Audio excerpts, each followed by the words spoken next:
we have to address the elephant in the room. This is the end of the year. The economy is crap. No one is talking about it. And artists and creators and comic book creators and graphic novel creators, cartoonists, everyone is suffering right now, including me. So we have to talk about it. How do we get there? What's going on? Can we solve the crisis? Do we have any idea of what's going on? This is Fab Fridays, and I'm your host, Fabrice Sapolsky. Hit it.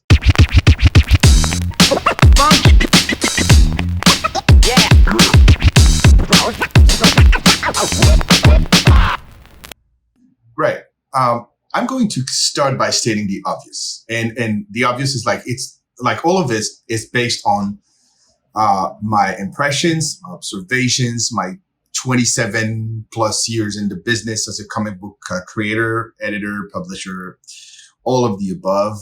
And it's just me. It's just me. And I'm responsible for what I'm going to say. But yes, 2023 has probably been one of the most difficult year in the publishing industry and in comic book publishing in general. We started very innocently and very naively thinking that it's going to be another 2021 and another 2022. These were really good year. But as we got more into the year, I think everyone understood that the numbers were simply not there. And you can't just blame war in Ukraine or now in the Middle East and all that. No, there are deeper causes to the situation we're in publishing and comic book publishing and graphic novel publishing. So how do we start? Well, I think the thing that started to trigger me into doing this video was the amount of texts, emails, people showing up at my table at shows asking for work. Just 10 minutes ago, a young editor texted me and said, "Hey, do you have anything for me? I'm looking for work."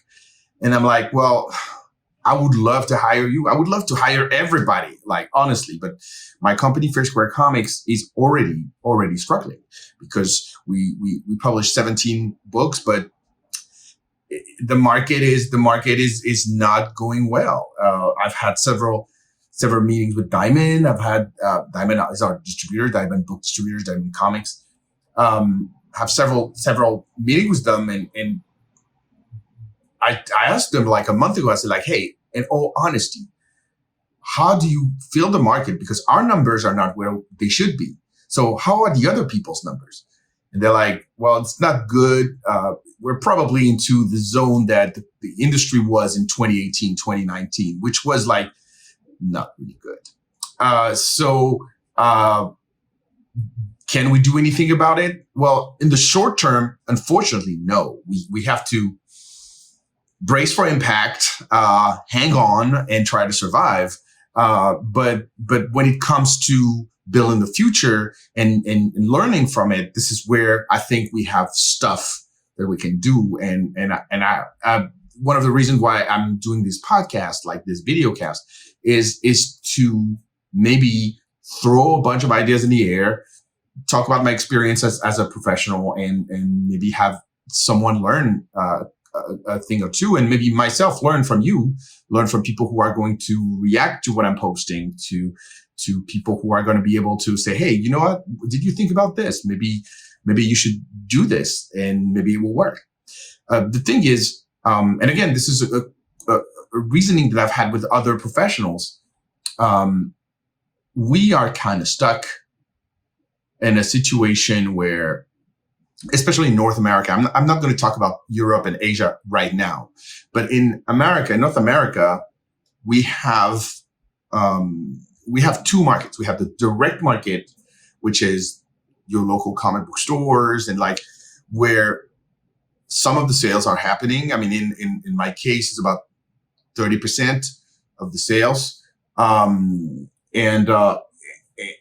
you have the book market that is a wider market with more point of sales, with more stores, and with supposedly bigger players in the industry. And then you have direct sales, which is us working with consumers, going to shows and doing online sales through the web store and stuff like that.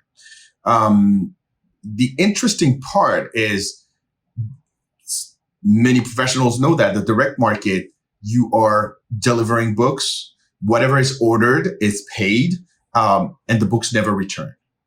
So it's great because as a publisher, whatever stores are ordering, they can't return the books. So I'm safe. Whatever is sold is sold. Whereas in the book market, as a professional, we're going to have supposedly bigger numbers and better orders, but the books are returnable forever. I mean, I thought naively that it was not forever because I also come from a country where I have experience with that kind of network with those channels. But like in France, books are not returnable forever. You have a limit.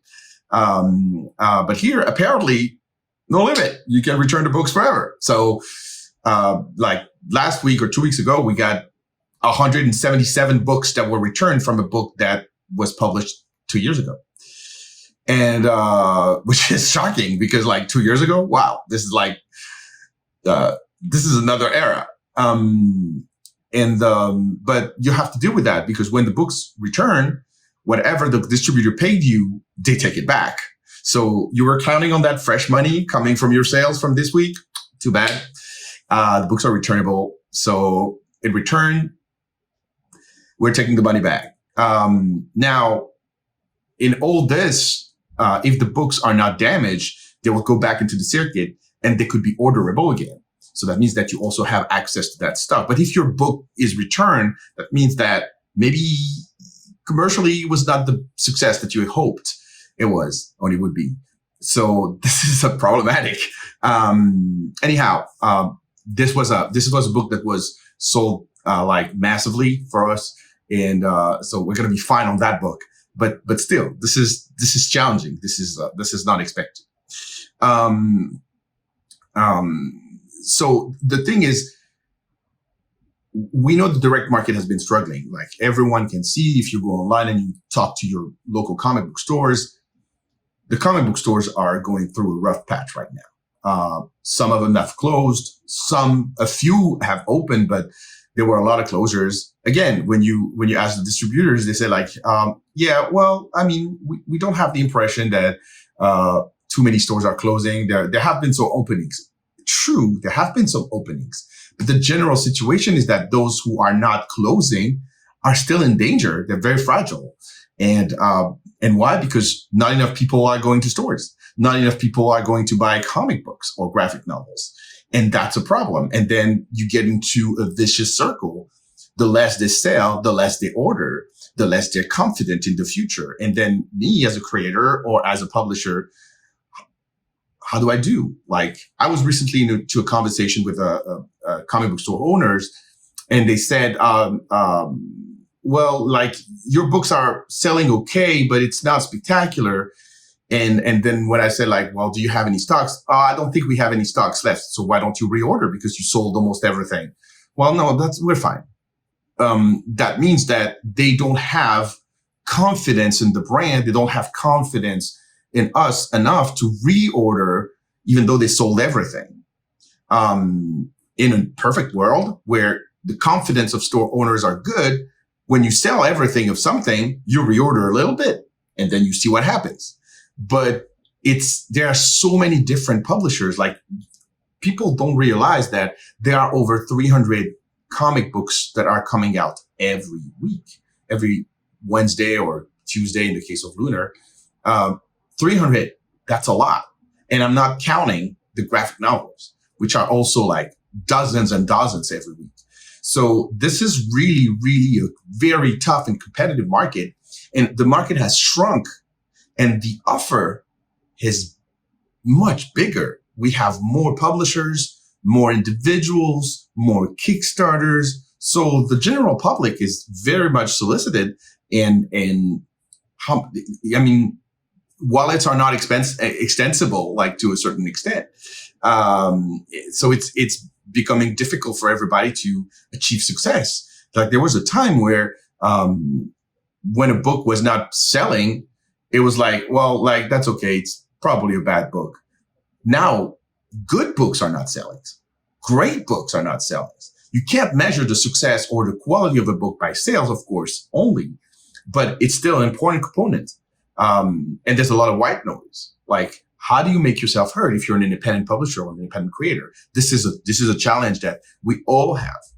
So, this is really problematic. And in bookstore, it's even worse because you have a bigger pool, but you have big players like Amazon, Barnes and Noble, Walmart, Target.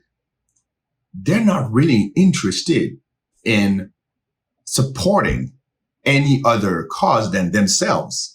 They have this policy now that the traction is making the sales. Let me give you an example. You put a book on the market, you solicit a book, you're offering Amazon or Barnes and Noble to take it. In the old days, you would have a human being who would say, I'm convinced I'm going to order 300, 500, 3,000 of this book. Now they're ordering a minimum 25, 50, 80, 100. And if there's traction on sales, that means if your book is instantly selling, they will reorder based on their algorithm, which is problematic because if you can't really set your print run right, you can overprint or you can underprint.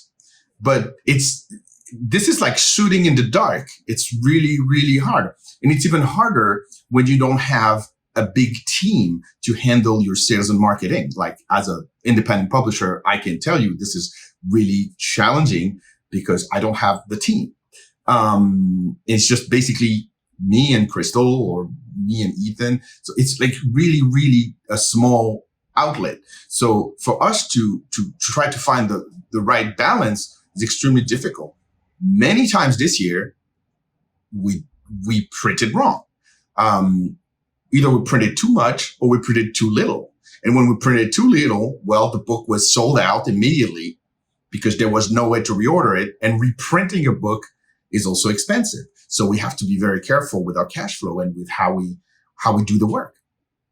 That said, like, it looks like I'm painting everything in black. Well, but like the silver linings are coming. So of course, one of these phenomenon is that, well, if we don't make enough money per book, we don't have enough to create more. We don't have enough to hire more creators. And like all these creators that are knocking on the door, I would love to hire them, but it's just like, how can I do if I don't have enough successes before to do it? Well, some publishers can count on two things. One, they have access to seed money, which is not my case. I don't have like an investor. I wish if someone in this audience knows an investor and they want to invest in the only family immigrant and minority owned comic book publisher, that's us. Please give them my number. But in all seriousness, we don't have that. So, but some publishers have, like I'm not going to say who, don't ask. Some publishers do have access to seed money. And these publishers have been spending their money the way they think is right to not just improve their status and increase their visibility, but also trying to make their business healthier with different outcome. But yeah, so this is a possibility is you have seed money. The other possibility is you were there from a very long time. You've been there for a very long time and you're like Dark Horse or Image or Boom. You're established. You're established meaning that you came at a point where now you have brand recognition and you prove yourself, and it becomes easier for you to put new books on the market and automatically have a little more exposition than newcomers like us. I mean, like FairSquare Comics has been there for 4 years and a half. And so it's of course more difficult for us, especially in a time of crisis, to have our voices heard or have some of our books publicized rather than Boom or Image or Dark Horse or Skybound, because they've been around for 15, 20, 30, 40 years. So with that being said, not everything is going wrong or dark. And I get often that question, like, who makes money in comics? Who makes money in comics is a very complicated question, another one. But who makes money in comics? Well, the legacy publishers. They are making money because the legacy publishers have the structure, they have the organization, and they already have cash. So when the market was flourishing, they put money aside and they still have that money and they kept operating. And in times of crisis, they just look at their savings and, everything's going okay. So the legacy publishers that started before, they're going to be fine. The other type of publishers who are going to be fine are the ones who are doing a lot of licensing, like Skybound, for example. Skybound already had money because they had The Walking Dead. They had a bunch of stuff that Robert Kirkman launched in these 20 years of existence as a publisher. But they now are doing a lot of licensing. Dynamite is also doing a lot of licensing. And these companies are going to be okay because they rely on brand awareness and brand recognition that goes beyond their own. Like, of course, Star Wars in the case of Dark Horse, or G.I. Joe in the case of Skybound, or the Disney villains in the case of Dynamite. All these characters are way more renowned and popular than the comic book publishers themselves. So when people see these titles on stands, they're immediately intrigued and they will have a better chance of success with those brands, especially when the owners of the brands, the licensors, keep putting new material in other realms, like new video games, new movies, new TV series that help the brand, or new animation who help the brand alive, to keep the brands alive. So it's like this kind of virtuous circle where they both help each other to have those brands grow. Now, and this is another part of the problem, when you're working on a brand comic, the creators are usually in the least viable position, because let's say you're working on Disney villains for Dynamite. You're going to be paid your page rate.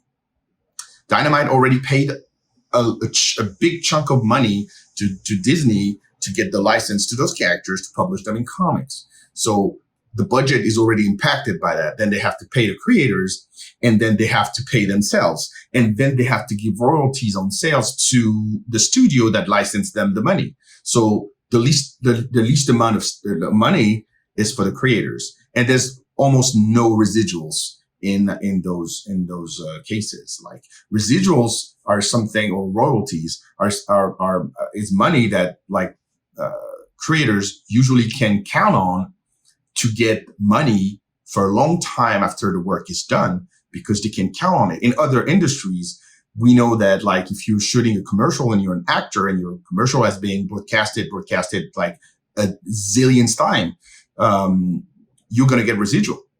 But in comics, it's usually not the case. This is a much smaller market, and it's very hard for publishers. And I'm not defending them. I'm just stating again, the reality. It's very hard for them to find more money to pay their creators afterwards, especially after they have to give all that big money to the licensor who initially gave them the license. So it's really complicated. I mean, I would put aside brands like Marvel and DC, because since they are both the publisher and the brand, they usually have more leeway to give royalties to creators.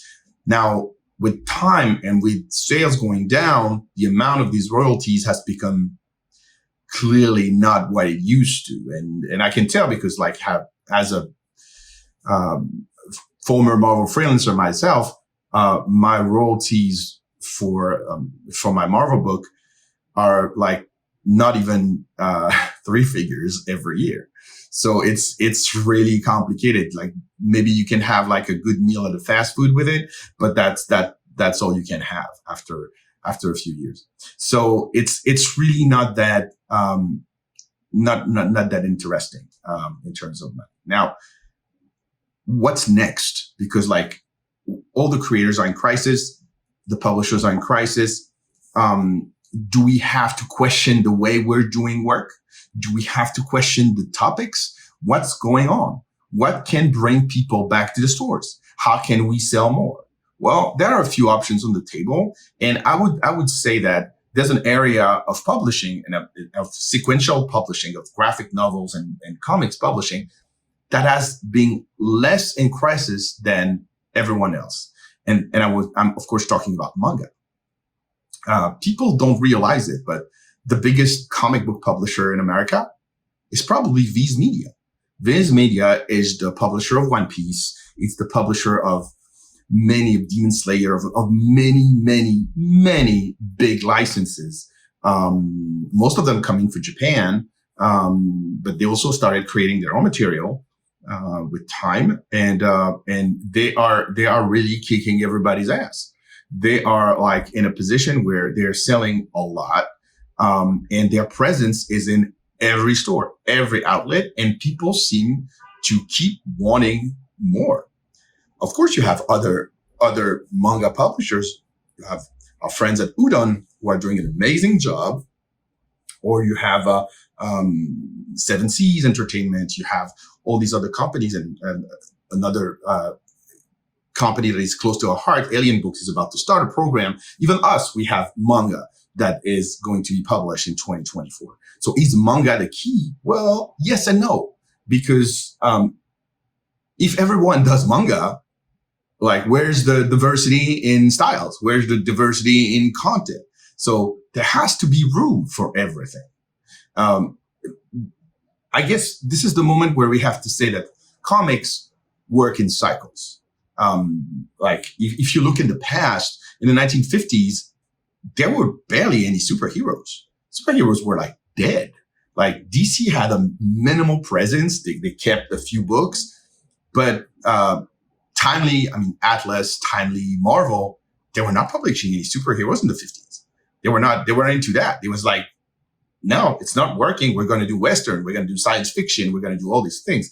So in terms of styles and in terms of themes and in terms of content, maybe there's also an answer about this. Like at our level,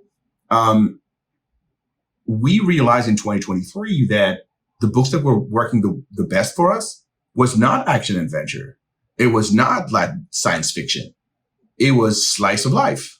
It was books that were a little more geared toward girls, romance, like all these different concepts that are more relatable work for us. That doesn't mean that they could work for every publisher, but for us, it works. And we had like all the books that we had, like a book like Ultra Laser was sold out in 2 days. It's a book it's a action adventure book, the middle grade book with environmental issues and a secret anti-colonial message baked into the story. So it resonated with people. A Boy Named Rose, which is a gender fluid tale that happens in Paris, was also extremely successful, was sold out in 3 weeks. So these kind of books that look different, that feel different, work for us. Now, every publisher has to find their own flavor and try to find what works for them. We know that we tailored our 2024 catalog to reflect what we learned. And how did we learn that? We learned by going to conventions, which is interesting because conventions are a place where I don't really see a lot of other publishers. There are not that many publishers. We attended 30 conventions this year. That's a lot. But we did not see a lot of other publishers. Sometimes we did. People like Stranger Comics, they're there, almost as much as we are. But apart from them, not really. For the big ones, sure, absolutely. You will find some publishers at the big ones like San Diego, New York, not necessarily the same publishers, by the way. But for all the other mid-size or smaller size convention, we're alone. Or Stranger Comics is with us. But we're not that many. But this is a beautiful thing. When we get to those conventions, we see the real audience. It's a focus group in real time. It is a way for us to learn about our audience, to learn who actually wants our books, which book is a showstopper. And I think that all the marketing that you can get will not give you the same feel as having a real-time experience with your audience. If people stop at your table and they're attracted by the books, we have a unique chance. I always say that to everyone. Comics are a sensory experience. And with the digital world we live in and people buying books online or experiencing online, they don't really feel the books except at shows. And these shows are packed. They're full. Like New York Comic Con was the biggest one for us this year. We sold almost 500 books. 500 books. For a publisher like us, this is a huge deal.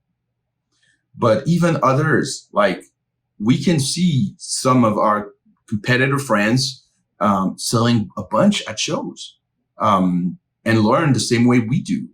This is not like a secret sauce or anything. It's just that the better you know your audience, the better you will be able to serve them and perform and create value and create this virtuous circle I was talking about. So, yes, it is difficult and it is a difficult time right now. But in order for us to move forward, we have to keep doing this. We have to listen to the audience. We have to listen to what they are trying to tell us, either with their money or with their attitude, but they have to tell us where to go. And I think that's one of the things that you're going to see unfold at our publishing company, FairSquare Comics, in 2024, is what we learned from our 30 conventions of 2023. Because let's face it, this is a modern world.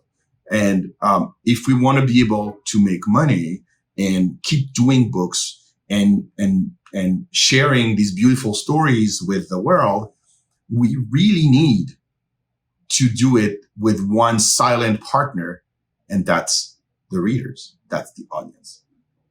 On that note, I'll see you next Friday. Thank you for watching, and please subscribe if you have the chance. If you want more of my literal, improvised show, okay? Thank you very much. Take care.